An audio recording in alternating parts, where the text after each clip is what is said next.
दोस्तों आज की इस वीडियो में हम मैथ सिंबल्स को सीखेंगे, यानी कि जो मैथमेटिक्स में सिंबल्स होते हैं उनके नाम इंग्लिश और हिंदी में समझेंगे, यानी कि names of mathematics symbols in Hindi and English. तो सबसे पहले जो सिंबल है ये इज डिफाइंड एज का सिंबल है, यानी जब हम किसी चीज़ की परिभाषा देते हैं तो उसको इस तरीके से लिखते हैं, यानी कि इसको इस तरीके से परिभाषित किया गया है। तो उसके लिए ये जो इक्वल टू का मार्क होता है उसके अलावा एक और इसमें हम नीचे एक और डैश लगाते हैं, यानी कि इसमें 3 डंडे होते हैं कुल मिलाकर। जो इसके बाद अगला ये निशान है इसको इक्वल्स या इक्वल टू कहते हैं। इक्वल्स या इक्वल टू, हिंदी में इसको हम बराबर का निशान कहते हैं। उसके बाद जो अगला निशान है ये है अप्रोक्सीमेटली इक्वल, यानी कि कोई चीज़ जब लगभग बराबर होती है तो उसको दिखाने के लिए हम इस निशान का, इस सिंबल का इस्तेमाल करते हैं। उसके बाद जो अगला निशान है वो है डज नॉट इक्वल या इज नॉट इक्वल टू, यानी कि जब कोई चीज़ किसी चीज़ के बराबर नहीं होती तो हम इस तरीके का जो ये एक निशान बनाते हैं, एक सिंबल बनाते हैं। इससे पता चलता है कि वो चीज़ जो दोनों तरफ है वो बराबर नहीं है, यानी कि जो इक्वल टू का निशान है उसी पर हम एक क्रॉस बना देते हैं, उसी को काट देते हैं। इसके बाद जो अगला निशान है वो है इज लेस देन, यानी कि किसी भी चीज़ को किसी दूसरी चीज़ से हम जो छोटा दिखाते हैं तो उसको हम इस सिंबल से दर्शाते हैं, ये सिंबल हम दिखाते हैं। और इसी का उल्टा जो सिंबल होता है इज ग्रेटर देन, यानी कि कोई भी चीज़ जो इससे बड़ी है, यानी कोई संख्या जो इससे बड़ी है उसके लिए हम इस सिंबल का इस्तेमाल करते हैं। इसमें समझने वाली बात यह है कि सिंबल ये एक जैसा ही है, जिस तरफ से ये खुला हुआ होता है उस तरफ बड़ी संख्या होती है और दूसरी तरफ जिस तरफ इसका तीर बनता है, तीर का निशान बनता है, उस तरफ ये छोटी संख्या होती है। इसके बाद इन्हीं निशानों को डबल कर दिया जाता है। तो जब किसी चीज़ में बहुत ज़्यादा डिफरेंस होता है, इज़ मच लेस देन, यानी कि कोई चीज़ उससे काफ़ी छोटी होती है, कोई संख्या काफ़ी छोटी होती है, तो उसको दर्शाने के लिए हम इस सिंबल का इस्तेमाल करते हैं।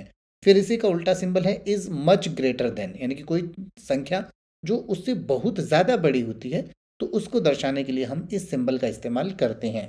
इसके बाद है लेस देन इक्वल टू, यानी कि कोई भी संख्या जब किसी चीज़ के या तो बराबर होती है या उससे छोटी होती है तो हम इस सिंबल से इसको दर्शाते हैं। लेस देन इक्वल टू, यानी कि या तो बराबर है या उससे छोटी है। उसके बाद है इज ग्रेटर देन और इक्वल टू, यानी कि या तो संख्या उससे बड़ी है या उसके बराबर है। इसको दर्शाने के लिए हम इस सिंबल का इस्तेमाल करते हैं।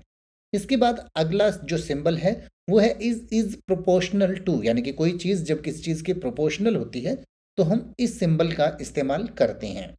अगला जो सिंबल है वो है प्लस या एडिशन, यानी कि जो जमा का, जो जोड़ का सिंबल होता है, जोड़ने का जो निशान होता है उसको हम प्लस या एडिशन का सिंबल कहते हैं। इसके बाद अगला जो सिंबल है वो घटा का निशान है। इसको इंग्लिश में माइनस या सब्ट्रैक्शन कहते हैं, माइनस या सब्ट्रैक्शन। इसके बाद जो अगला निशान है वो गुणा का निशान है, हिंदी में इसे गुणा का निशान कहते हैं और इंग्लिश में इसे मल्टीप्लिकेशन कहते हैं, मल्टीप्लिकेशन।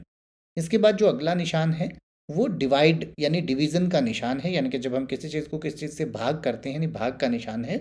भाग का निशान इस तरीके से भी बनाया जाता है और जो इसके नीचे अगला निशान है डिवाइडेड बाय डिवीज़न, यानी कि जो एक स्लैश की तरह दिखता है तो उसको भी डिवीज़न या डिवाइड का निशान माना जाता है। इसके बाद जो अगला निशान है वो प्लस माइनस के लिए इस्तेमाल किया जाता है और उससे अगला जो है उसे माइनस प्लस के लिए इस्तेमाल किया जाता है। उससे अगला जो निशान है वो है वर्गमूल का निशान। वर्गमूल का मतलब होता है स्क्वायर रूट, यानी वर्गमूल को हम स्क्वायर रूट कहते हैं इंग्लिश में। जब किसी चीज़ का सम यानी ऊपर लिखी हुई सारी संख्याओं का जब जोड़ दिखाया जाता है तो उसके लिए सिग्मा का इस्तेमाल किया जाता है। जो ये निशान है सिग्मा, इसको सम ओवर कहते हैं, या किसी चीज़ का, किसी संख्या का कहीं से लेकर कहीं तक का जो जोड़ होता है उसको इससे दर्शाया जाता है। उसके बाद जो अगला निशान है वो जिस तरीके से हमने सिग्मा का इस्तेमाल किया था जोड़ दिखाने के लिए, इस निशान का इस्तेमाल गुना दिखाने के लिए किया जाता है, यानी कि ऊपर की या कहीं से लेकर कहीं की जो संख्याएं हैं उनका जो मल्टीप्लिकेशन है वो दिखाने के लिए इस सिंबल का इस्तेमाल किया जाता है। अगला जो सिंबल है जिसमें दो पैरेलल लाइन आपको दिख रही हैं, ये पैरेलल टू का सिंबल होता है, यानी कि कोई भी चीज़ हम किसी चीज़ के पैरेलल दिखाना चाहते हैं। पैरेलल का मतलब होता है समानांतर, यानी कि जो दो ऐसी रेखाएं जो कभी नहीं मिलती उनको समानांतर रेखाएं कहते हैं। तो उसको इन दो रेखाओं से दर्शाया जाता है, दिखाया जाता है। अगला जो सिंबल है वो इन्फिनिटी का सिंबल है। इन्फिनिटी का मतलब होता है अनंत, यानी कि जब हम किसी एक स्पेसिफिक उत्तर पर नहीं पहुंच पाते हैं, यानी कि किसी अनंत की जब हम बात करते हैं तो हम इन्फिनिटी का ये सिंबल लगाते हैं। जो अगला सिंबल है ये है परपेंडिकुलर टू, यानी कि जब कोई चीज़ किसी चीज़ के परपेंडिकुलर होती है तो उसको हम इस सिंबल से दर्शाते हैं। अपनी इंग्लिश को बेहतर करने के लिए ऐसी ही हजारों वीडियोस आप चैनल के होम पेज पर जाकर देख सकते हैं और आने वाली ऐसी ही वीडियोस की नोटिफिकेशन सबसे पहले पाने के लिए चैनल को सब्सक्राइब करें और बेल आइकन को प्रेस करें।